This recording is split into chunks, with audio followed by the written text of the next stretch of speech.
당이 비상 상황에 직면했습니다. 이를 돌파하기 위한 특단의 조치가 필요합니다.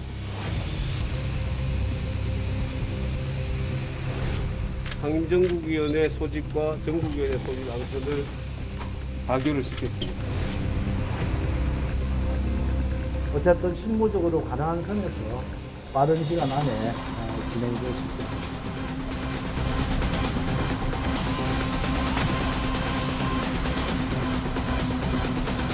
당헌 당규상 가능하냐? 네. 또는 이준석 대표가 내년 1월 9일 날 복귀할 수 있는데 그걸 막으려고 하는 건 아니냐? 이런 문제 제기가 있었는데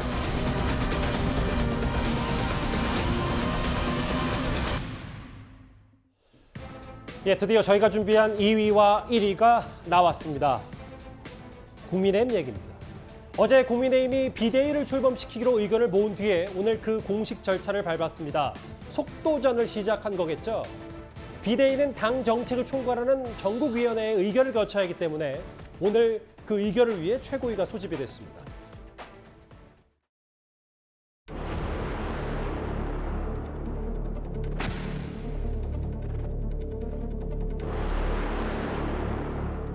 일곱 명 중에서 4명이 참석을 해서 상임정국위원회 소집과 정국위원회 소집 안건을 가결을 시켰습니다. 지금 현재 상황을 비상 상황으로 볼 것이냐에 대해서 상임정국위원회에서 유권 해석을 받고 그 다음에 이제 정국위원회에서는 그 당헌에 대해서 결정을 해야 됩니다. 의결을 하고 그다음 정국위원회에서 비대위원장을 선임을 하고 당대표 또는 당대표 권한대행이 임명한다 이렇게 되어 있거든요. 거기에 직무대행을 추가하는 안을 지금 정국위원회에서 의결을 받아서 그렇게 진행했습니다. 어제도 저희가 말씀드렸지만 한 공당의 당원 당규를 저희가 이렇게 집중해서 들여다본 적이 있었나 싶기도 합니다. 이현정 의원님. 네. 일단 4명이 참석을 해서 비대위제 체제로 가는 그 수순인 전국이 가겠다 의결을 오늘 최고위에서 한 것 같더라고요. 그렇습니다. 지금 진행되고 있는 일련의 절차는 이후에 법적으로 문제가 생길 수 있는 가능성을 일축하겠다. 아하. 이런 취지인 것 같습니다. 예. 위기 상황이라는 이제 인식, 그다음에 이제 이준석 대표의 복귀를 막는 어떤 면에서 보면 이제 차단막 뭐 이런 것들을 이제 만드는 것인데요. 원래 최고위원회가 당 대표나 최고위원회가 그 요청이 있어야지만이 비대위가 만들어질 수 있거든요. 근데 지금 당 대표는 권한 중지 상황이니까. 근데 지금 그렇다면 비대위가 최고위원회가 할 수밖에 없는데 최고위원회가 지금 몇 명 사퇴를 말로는 했지만 실질적으로 사표를 낸 사람은 지금 조순희 의원밖에 없어요. 예. 이제 그러니까 이게 뭔가 최고위원회가 그러면 제적이 일단 달라지지 않습니까? 제적이 달라지면 거기에 과반이 일단 달라지고 이제 그런 상황이 되기 때문에 지금 김용태, 정미경 두 사람은 절대 사퇴하지 않겠다고 이야기를 하고 있고 예. 그렇다면 이제 지금 사퇴한 분들이 다 사퇴를 해버리면 저 두 분이 다 좌우하게 된 거죠. 그렇다면 비대위는 뜰 수가 없는 상황이지 않습니까? 이제 그렇다 보니 지금 현재 상황에서 사표 표명은 했지만 사표를 아직 서명을 하지 않는 제출하지 않는 이제 배현진 의원하고 윤영석 의원이 이제 참석을 하면서 결국 이제 통과를 시켰고 뭐 이제 통과시킨 다음에는 본인들의 역할이 끝났으니까 아마 사표를 쓸 겁니다. 이제 그런 절차들을 전국위원회, 상임전국위원회 등등을 밟아서 어떤 이런 나중에 있을 법적인 시비를 없애겠다 이러한 상황인 것 같습니다. 그러니까 이현정 의원님이 잘 설명해 주셨는데 사퇴서를 접수하지 않았기 때문에 말로는 물러난다고 했어도 법적 하자는 없는 거예요. 그런데 뭐 이것도 꼼수 아닙니까 결국은? 그런 비판을 면할 수 없죠. 배현진, 윤영석 두 분 같은 경우는 사퇴하겠다고 입장 다 밝혀놓고 본인들이 필요하니까 이제 가서 또 투표하고 이렇게 하는 것은 비판받을 수밖에 없어요. 뭐 비판을 피하면 안 되고요. 뭐 비판 당연히 받아야죠. 그러니까 지금 현재는 법적 절차를 완벽하게 해서 이준석 대표가 돌아와서 내가 대표다. 2명이 대표가 되는 상황을 막겠다는 거거든요, 지금. 배현진 최고위원 같은 건 잘 아시는 것처럼 본인이 선발대로 나서가지고 그만두겠다 한 이유가 뭡니까? 결국 최고위원회 무산시키려는 의도였잖아요. 그래 놓고는 또 최고위원회에서 의결권을 행사한다. 이것도 사실은 국민 볼 때는 정말 우스운 상황이에요. 제가 볼 땐 그렇고, 뭐 이거는 꼼수라고 비판해도 뭐 할 말이 없는 상황이다 이렇게 보여집니다. 다만 지금의 이 상황 결국 이준석 대표가 돌아오는 모든 상황들을 막고 법적으로 문제가 됐을 경우에 본인들의 어떤 정당성을 확보하기 위한 그런 상황이 아닌가 하는 생각이 듭니다. 최고위원회에서 그만둔다고 분명 말을 했는데 오늘 최고위에 참석한 배현진 의원 이런 발언을 했습니다. 오늘 발언 직접 들어보겠습니다. 오늘 최고위에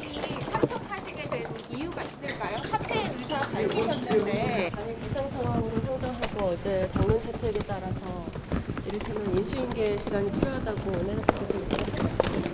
원내대표께 한번 직접 물어보시면 좋을 것 같습니다.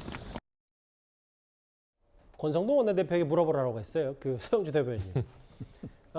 물론 뭐 당의 시스템이라는 게 뭐 글쎄요. 뭐 지금 국민의힘 뭐 민주당 다 포함해서 갑자기 우리나라가 다 비대위 체제가 됐으니까 그러네. 이것도 좀 참 불행한 네. 일인데 김용태 최고위원이 위장 사퇴라는 표현까지 썼거든요. 그러면서 우리가 그럼 민정배 의원 위장 탈당 꼼수 아니냐고 비판했던 게 뭐가 되냐라는 표현까지 썼어요. 뭐 틀린 말은 아닌 것 같아요. 그런데 꼭 비유를 할 때 민주당을 걸고 넘어지더라고요. 그건 좀 아쉬운데 예. 위장 사퇴라고 볼만한 게 보통 물론 이제 사퇴서를 제출하고 어떤 절차상의 어떤 확증이 있어야 되지만 정치인이 말로써 특히나 집권여당의 최고위원 아닙니까?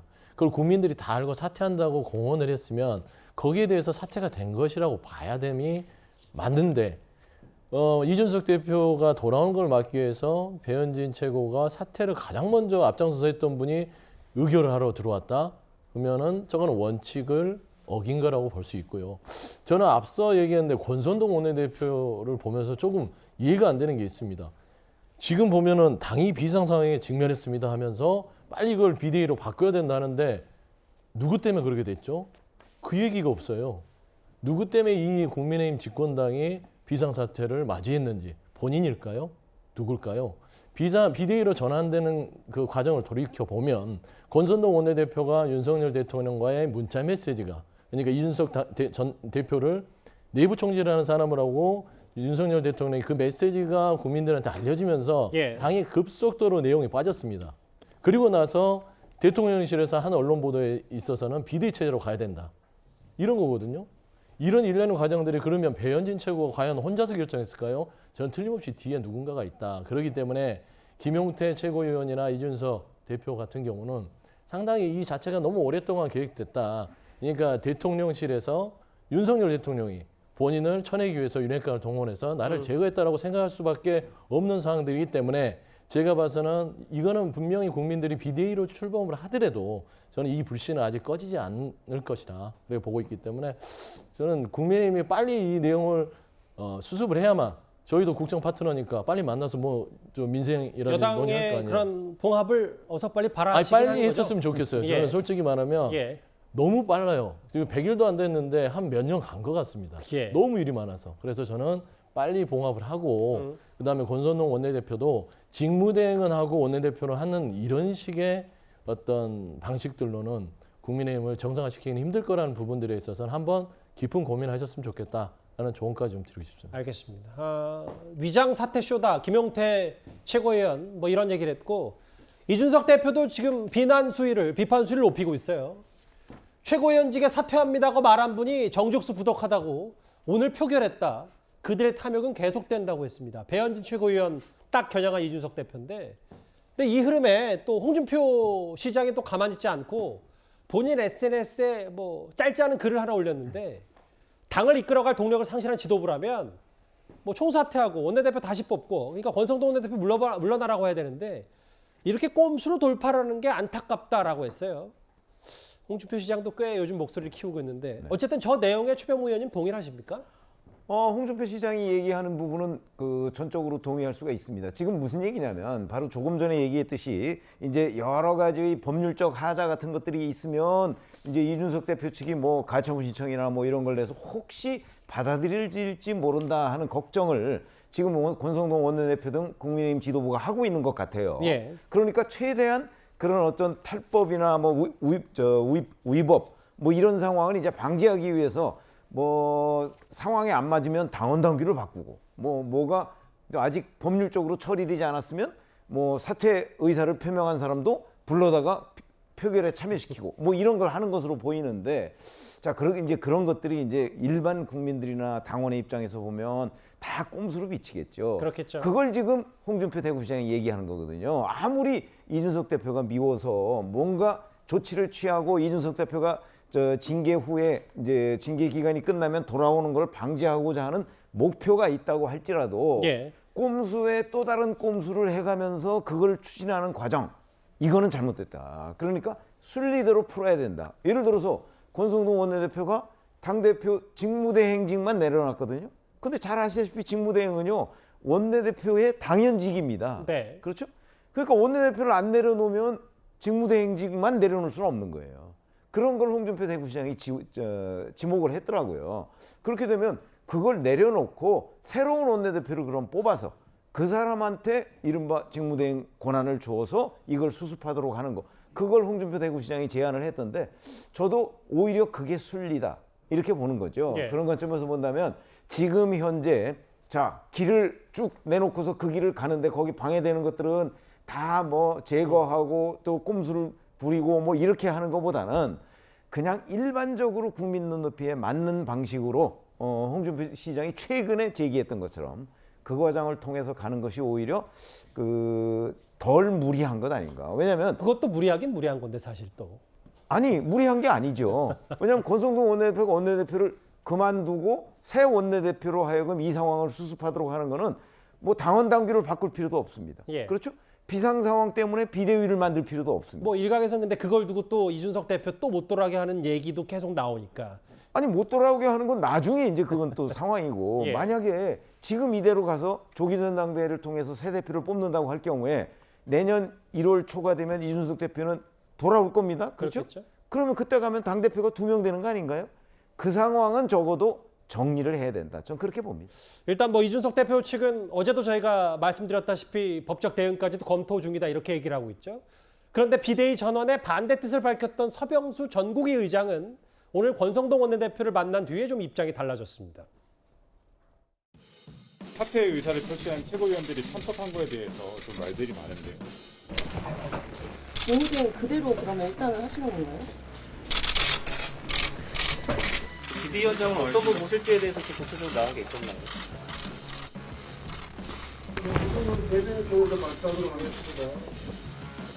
비대위원장 선출에 관련해서는 안에서도 좀 언급이 있었어요.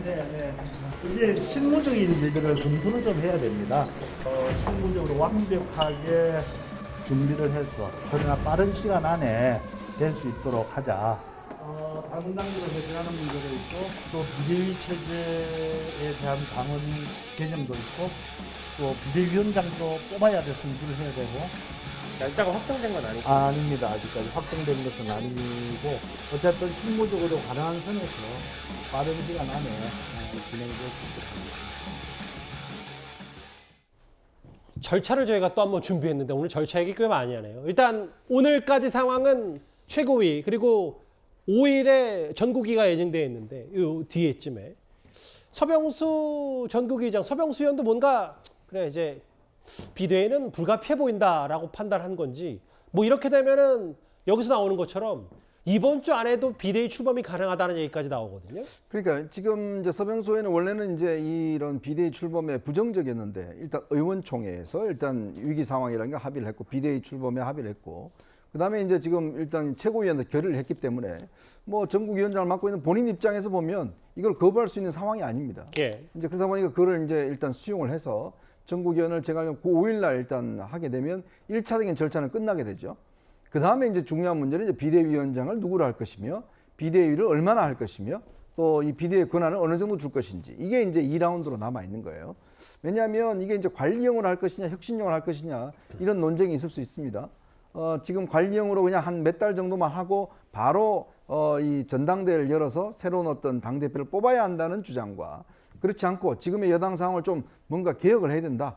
그런 상황이라 하다면 이제 혁신형 이제 이 비대위원장이 되는 것이고요. 그런 기간이 꽤 오래 걸 겁니다. 아마 연말까지 갈 수도 있는 것이고. 그렇게 할 경우는 상황이 점점 하니까 이제 이거를 이제 당내에서 어느 쪽으로 방향을 설정할 것인가. 즉 뭐 이 부산으로 갈 것인가 광주로 갈 것인가 이 두 가지 이제 결정해야 되는 2라운드가 시작되는 거죠. 짧게요, 최병무 의원님. 혹시 뭐 여러 추세가 되신다면 뭐 정진석, 주호영, 김병준 이런 인물이 한마평에 오르던데 네. 실제로 여기 인물 중에 비대위원장감 혹은 진짜 유력한 사람이 있습니까? 저는 있는 것으로 보입니다. 왜 그러냐면 예. 이 모든 사태를 추진하고 무리수를 두고 있는 그 일종의 주도 세력이라고 한다면 친윤계 아니겠습니까? 그렇기 때문에 아마 비대위원장도 친윤계로 비대위원장을 선정을 해서 이 비대위원장이 윤석열 대통령의 뜻을 잘 반영할 수 있는 아마 그런 사람으로 이미 머릿속에 좀 구상이 돼 있지 않을까 이런 생각이라면 그러면 좀 5일이든 뭐 어떻게 됐든 간에 그건 빠른 시간 시간 내에 문제니까. 예. 빠른 시간 내에 하려면 결국은 뭐 새로운 사람을 선택하기보다는 이미 그 언론이나 또는 그 자기들 그 진영 내에서 이 사람이면 가능하겠다 아마 그 사람으로 이미 내정을 해놓은 상태가 아닐까 이런 생각이 듭니다. 예.